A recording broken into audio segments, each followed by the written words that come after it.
This is how to deploy a private repo to Vercel.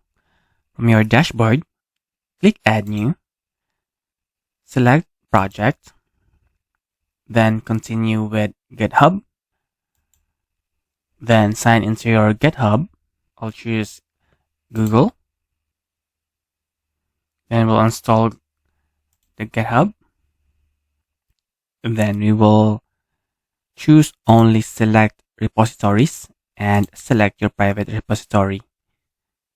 And be sure this repository is private and just click install. Then proceed to import and just click deploy.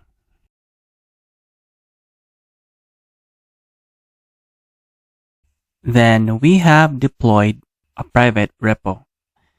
You can continue dashboard or add a domain and enable speed insights. So this is how to deploy a private repo to Vercel.